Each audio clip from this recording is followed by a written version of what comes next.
بسم اللہ الرحمن الرحیم۔ السلام علیکم ورحمۃ اللہ وبرکاتہ۔ ڈیئر اسٹوڈنٹس، کل کے سیشن میں ہم نے بیٹا مکتوبات غالب صرف 2 خط تھے مرزا اسد اللہ خان غالب کے، تو ان کی ہم نے ریڈنگ کی تھی۔ تو آج اس میں جو ہے نا کچھ توضیحات ہیں میرے پاس، تھوڑا سا ہم نے ان کو دیکھنا اور کچھ حوالہ جات آگے جو سیک و سباق کے حوالے سے آپ کو پیرا آنا ہوتا ہے اس حوالے سے۔ یہ شرح سرمایہ اگر آپ کے پاس ہے تو 141 پیج پر جو ہے نا یہ کچھ اس کو بولتے ہیں توضیحات۔ توضیحات کا مطلب ہوتا ہے کہ لفظوں کی وضاحت۔ اب اگر کوئی اس میں سے پیرا آتا ہے تو یہ جو شخصیات وغیرہ ہیں تو ان پر آپ مزید تشریح کرتے وقت لکھ سکتے ہو۔ جس طرح نواب مصطفیٰ خان ہے، یہ ایک معروف شاعر اور غالب کے دوست تھے۔ جہانگیر آباد اس کی انہوں نے وضاحت دی ہے کہ ایک قصبے کا نام ہے جہاں نواب مصطفیٰ خان کی جاگیر تھی۔ ڈاک میں بیٹھ کر مراد بگی میں بیٹھ کر جس کے آگے وہ 2 گھوڑے لگے ہوتے ہیں۔ حکیم پٹیالے والے سے مراد ہے حکیم احسن اللہ خان۔ اخراج کا معنی ہوتا ہے باہر نکالنا۔ نور چشم کا معنی ہوتا ہے آنکھ کی روشنی، آنکھوں کے لیے سکون، آنکھوں کے لیے سکون مراد بیٹا جو ہے وہ والدین کے لیے آنکھوں کی ٹھنڈک کا سبب ہوتا ہے۔ برخوردار، بر کا معنی یہ فارسی کا لفظ ہے، بر کا معنی ہوتا ہے حاصل، خور کا معنی کھانا، دار کا معنی والا یعنی زندگی کا پھل کھانے والا، اور مراد اس سے بیٹا یا بیٹی یعنی جو باپ ہے اس کی زندگی کی کمائی کون استعمال کرتا ہے؟ اس کا بیٹا۔ قصائد کہتے ہیں قصیدے کی جمع ہے جس کا معنی ہوتا ہے تعریفی اشعار، کسی کی تعریف میں لکھی جو نظم اس کو کہتے ہیں قصیدہ۔ جس طرح حضرت علی کی شان میں اگر کوئی لکھ دیتا ہے تو ہم اس کو قصیدہ کہیں گے۔ توشہ خانہ اسٹور کو کہتے ہیں۔ فسد کسے کہتے ہیں؟ یہ لفظ گزرے ہیں ہمارے ان خطوں میں۔ نشتر لگا کر، نشتر کہتے ہیں تیز دھار آلہ جس کے ساتھ کوئی ٹک وغیرہ لگا دیتے ہیں۔ رگ سے خون نکالنا، یہ طریقہ اس وقت استعمال کیا جاتا ہے جب خون گندا ہو جاتا ہے، اس کو پچھنے لگوانا بھی کہتے ہیں۔ جونک یہ انسان دوست پیراسائٹ جو گندا خون نکالنے کے لیے استعمال ہوتا ہے، یہ جو ایک قسم کا وہ کہہ لو کیڑا وغیرہ اس کو جونک کہتے، وہ گندا خون کھینچتی ہے۔ صاحب فراش وہ بیمار جو بستر سے اٹھ نہ سکے۔ ڈاک وہ گھوڑا گاڑی جس میں گھوڑوں کی ڈاک لگا کر سفر کرے۔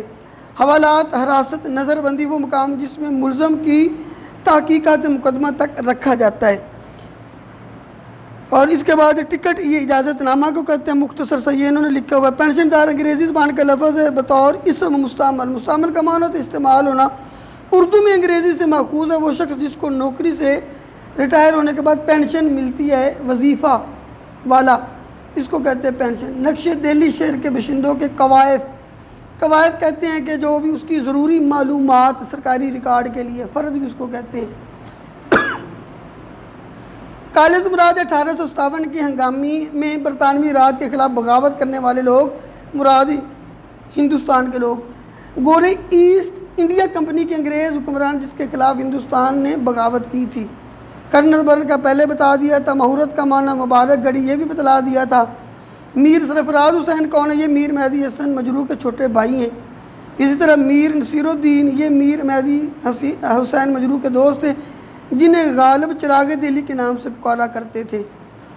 اور آگے مزید باقی میں نے مانی ہوئی آگے کشتی نوح، یہ کیا ہے؟ حضرت نوح علیہ السلام کی کشتی، حضرت نوح کی بد دعا سے دنیا میں پانی کا طوفان آیا، اور کشتی نوح یہ تلمیح بھی ہے۔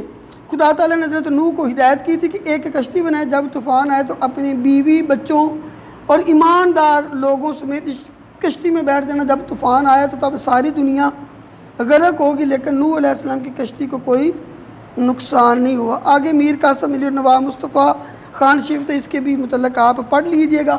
اب یہ جو اس کے 5 عبارتیں ہیں مکتوبات غالب کی، اس میں پہلی، دوسری اور چوتھی عبارت، بیٹا یہ آپ نے ان کی تشریح کو دیکھ لینا ہے، اور یہ 5 حوالے یعنی پہلا کوئی بھی آ جائے تو اس کی تشریح کرتے وقت آپ یہ حوالہ جات لکھ سکتے ہو۔ پہلا حوالہ ہے کہ مصائب برداشت کرو، مصیبتیں، مصائب مصیبت کی جمع ہے کہ مصیبتوں کو برداشت کرو کیونکہ یہ تمہارے گناہوں کی وجہ سے آتے ہیں۔ یہ کس نے کہا؟ امام اعظم ابو حنیفہ رحمۃ اللہ تعالی علیہ۔ یہ بہت بڑے امام ہیں اور پوری دنیا کے اندر جتنے بھی مسلمان ہیں تقریباً 80% مسلمان ان کی تقلید کرتے ہیں۔ ان کو امام اعظم ابو حنیفہ کہتے ہیں اور جو ان کی تقلید کرتے ہیں ان کو بولتے ہیں حنفی۔ اچھا، اس میں ایک تو یہ کہ بعض مصیبتیں ایسی ہوتی ہیں کہ جو گناہوں کی وجہ سے ہوتی ہیں، لیکن ساری مصیبتیں گناہوں کی وجہ سے نہیں ہوتی۔ یہ فرق یاد رکھے، بعد اللہ تعالیٰ جو آزمائشیں ڈالتے ہیں وہ اس لیے اللہ تعالیٰ کا کوئی جتنا نیکوکار اور برگزیدہ بندہ ہوتا ہے اللہ تعالیٰ اس سے امتحانات لیتا ہے۔ یعنی اگر عام بندہ اس پر اگر کوئی مصیبتیں ہوتی ہے تو وہ اس کے گناہوں کی پاداش میں، لیکن اگر اس طرح کی بیماری یا مصیبت کسی اللہ والے پر آ جائے تو ہم اس کو کہیں گے کہ یہ اللہ تعالیٰ کی طرف سے اس پر آزمائش ہے۔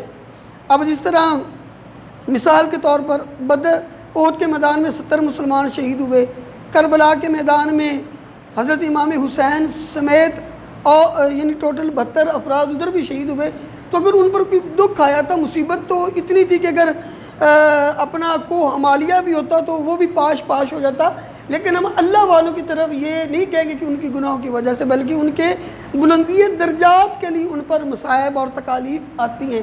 اس کے بعد ایک یہ شعر ہے کہ بات رکھ لی میرے قاتل نے گناہ گاروں میں، بات رکھ لی یعنی خاص طور پر ہندوستان کے اندر جب انگریز نے آ کر حکومت کی تو جو ان کے ساتھ بغاوت کرتے تھے ان کو انہوں نے مختلف قسم کی سخت سے سخت اور کڑی سی کڑی بھی سزائیں دی۔ تو شاعر کہتا ہے کہ بات رکھ لی میرے قاتل نے گناہ گاروں میں، یعنی میرے قتل کا جو سبب اس لیے تھا کہ میں گناہ گار تھا۔ اب گناہ کیا کہ وضاحت کرتا ہے کہ گناہ کیا تھا، کہتا ہے اس گناہ پر مجھے مارا کہ گناہ گار نہ تھا، یہ میرا گناہ تھا کہ میں گناہ گار نہ تھا، اس گناہ کے پیش نظر جو میرے قاتل نے مجھے قتل کر دیا کہ یہ گناہ گار ہے، اور گناہ میرا تھا کیا کہ اصل میں گناہ گار نہیں تھا۔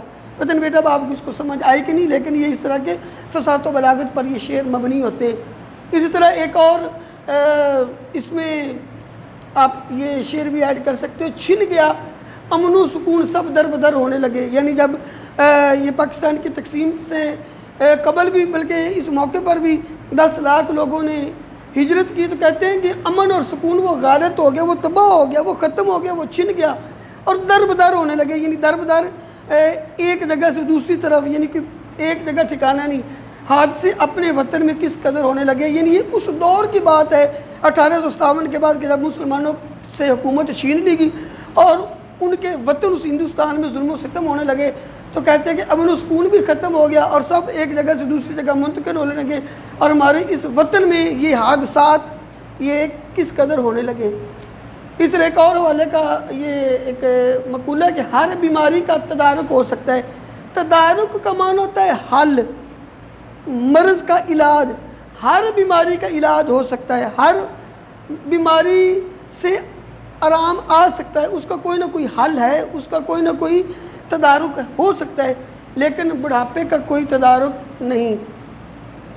یعنی جب بندہ بوڑھا ہو جاتا ہے تو پھر اب جو ہے نا کوئی کسی بوڑھے بندے کی یہ خواہش ہو کہ اب میں پلٹ کر پھر جوان ہو جاؤں تو یہ بیٹا ناممکن ہے۔ بڑھاپے کا کوئی حل نہیں، بیماری کا تو علاج ہو سکتا ہے، لیکن جو بوڑھا بندہ ہے اگر وہ کہے کہ میں پلٹ کر مجھے وہ بچپن کا وقت مل جائے کہ آج لوگ چاند پر کوشش میں پڑے ہیں پہنچنے کی، لیکن وہ وقت کیسا تھا کہ جب ہم خود ہی چاند ہوا کرتے تھے، تو اب وہ وقت اس کے ہاتھ نہیں آ سکتا، تو بڑھاپے کا کوئی تدارک نہیں۔ عارف کڑی میاں محمد بخش فرماتے تھے کہ لکوں اٹھی پیڑ تے لوکی آکھن چک، اصل گل محمد بخشا اندر ہو گئی ہے مک۔ تو یعنی اندر سے جب انسان کی کمزوری اور بڑھاپے کا وقت آ جاتا ہے تو پھر اس وقت بیماری جو ہے وہ اس کا کوئی حل نہیں۔ اس طرح یہ 5ویں عبارت ہے کہ اس کا شعر ہے کہ لوگ ٹوٹ جاتے ہیں ایک گھر بنانے میں، یعنی لوگ ٹوٹ جاتے ہیں ایک گھر بنانے میں۔ ایک گھر بھی بنانا تو بڑا مشکل ہے، بڑا وقت لگتا ہے، بڑا پیسے کا ضیاع ہوتا ہے، تو لوگ ٹوٹ جاتے ہیں ایک گھر بنانے میں۔ تم ترس نہیں کھاتے بستیاں جلانے میں، یعنی خاص طور پر انگریزوں کے حوالے سے کہ تم نے بستیوں کی بستیاں وہ ختم کر دی، جڑ سے اکھیڑ پھینکے، تو ایک گھر بنانا مشکل ہے، لوگ اس کے اندر ٹوٹ جاتے ہیں اور تمہیں ترس نہیں آتا کہ تم نے بستی کی بستیاں جلا دی۔ تو بیٹا یہ 4-5 ہی تقریباً آپ کی جو 5 عبارتیں اس کے اندر یہی حوالہ جات ہیں جن کو میں نے سمجھانے کی کوشش کی۔ تو ویسے اس میں ان دونوں سبقوں میں جو اگلا جو مکتوب اقبال آ رہا ہے وہ اور یہ مکتوبات غالب، ان میں عبارت بھی بہت ہی شاذ و نادر آتی ہے، لیکن چونکہ ہمارے بیٹا سلیبس کا حصہ ہے، ہم نے ان کو پڑھنا ضرور ہے، ممکن ہے کہ اس میں سے آ جائے۔ تو اس لیے آپ نے یہ 3 صرف عبارتیں ان کو مختصر سے دیکھ لیں، یہ حوالہ جات یاد کر لینا اور باقی بہتر ہو جائے گا۔ اب ان حوالہ جات میں یا مزید آپ کا کوئی اس کے متعلق کوئی کویشچن ہے تو وہ میرے سے کر سکتے ہو۔ بس آج